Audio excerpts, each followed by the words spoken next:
Coach, obviously, kind of last time we talked, you obviously were going through everything with the draft, and obviously lost a lot of guys. Had to go sort of refill the roster a little bit. What were kind of your goals with that, and how do you feel like you guys did just in terms of filling in a lot of the spots that were open? Well, we did get hit hard in the draft, and you could attest that to probably good recruiting by my coaching staff, and I don't think we were wrong on evaluations. We probably underestimated how good players were going to be. That when we evaluated them, we didn't think that they were going to be so highly drafted. We want our guys courted by Major League Baseball, our signees, but we want them just to be under the radar a little bit. Unfortunately for us, fortunately for them, we lost 3 really good players that we thought could have helped this program. But we moved on, and I think we've added some key JC components to our team. It's the first time we've really gone as much JC, but I think it's a perfect timing for that, for what we need. We were fortunate enough to get a young man named John Lipinski. He had signed with Western Kentucky. They had a coaching change. He was able to get out of his letter of intent, and he's a good arm. He's a good arm that we add to what I feel is a pretty good arsenal of arms on a pitching staff. We were able to find a left-handed hitting infielder named Leonard Ramirez at a Dodge City Junior College. Coach Thomas saw him at the Junior College World Series. He has some lightning in his bat, not a real big stature guy, kind of a Pablo Sandoval type looking guy, but he can hit, and he's got some experience. And then we had signed Max Bartlett, a shortstop, in our early signing period, and he hasn't disappointed us so far in the drills that we've done. We signed an outfielder named Matt Waldron out of Southern Nevada, a right-handed hitting outfielder. So I feel like we've added to some of the things that we lost. We added a catcher named Nico Masia from Farragut High School that adds a little more depth to our catching position. We feel pretty strong about Benito and now Tyler Schultz back and healthy, with our fingers crossed. And then we added Sean Skelly, but we needed someone else in that position.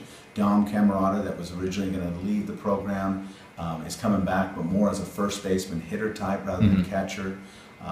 But it's so early. It's so early. We've only been doing individual stuff, but I think we recovered what was a tough early part of the summer. How do you think that's going to change the dynamic as far as chemistry and everything? Having a bunch of junior college guys that are new to the program but experienced older guys. How do you expect that dynamic to play? Well, it's early on. It's an early assessment by me, but I think this team has gotten close pretty quickly. I think part of that is us doing the Navy SEALs thing 4 days into school. A lot of guys didn't know each other, and they needed to know each other in a hurry. They got to know each other in a hurry, and I think we'll look back at the end of the year and really look to what our guys went through in that, to learn leadership, to understand it's not about them, it's about their men and their teammates, and I think it's going to really bode well for us. But I think the team, from what I've seen so far, I think the team has bonded pretty well together, and we have a great group of guys. We've always had a great group of guys. Now it's just a matter of, can we get over the hump and can we do something different than we've done in the past. Had you guys ever done that before, or did you do this specifically because of the group of guys you had? Well, I've never done it before. I've been advised by people in my sport that have done it and said they thought it was one of the best things they did. Coach Jones does that with football. Karen and Ralph Weekly have done that with softball. I think some of their better years they've done this. I'm not saying that's why we did it, to guarantee a good year, but I think it brings a cohesiveness to the team. They have to do something together. They're going to be uncomfortable doing some things, and it's about leadership, and that's one of the things I feel this program has been a little bit short on, is leadership. And I think it kind of taught some guys about leadership and what it takes to be that kind of leader. Was it the program? Is that the... Yes, okay, I know there's a bunch of those. Yes, it was the program. The Nick Senzel, massive year at Cape Cod. What do you think that does for him, and is he ready to be that guy? I mean, a lot of the older guys, that he kind of looked up to last year are gone.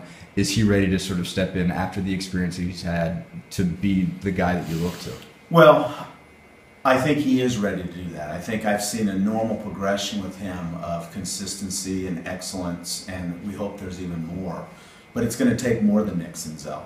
We're going to need Kyle Serrano to be what he's supposed to be. We're going to need Vincent Jackson, a healthy Vincent Jackson, to come back and put up the numbers that we recruited him here to do. We're going to need Andy Cox to be healthy all year long.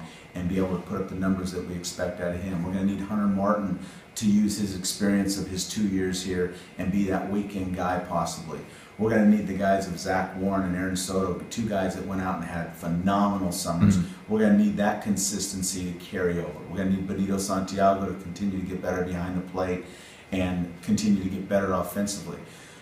Probably the most important thing is we're going to need to get to find what's the right mix in the infield. It's probably the first time in a long time we have all new infielders. Right. Nick Senzel does return, but he may be playing a new position at third base. We have a brand new middle infield. We're going to have a brand new first baseman. So there's still what I like about that is there's no clear-cut guy right now that we could say he's our shortstop, he's our second baseman. There's going to be a lot of battles going on, and I think that may end up in the long run being better.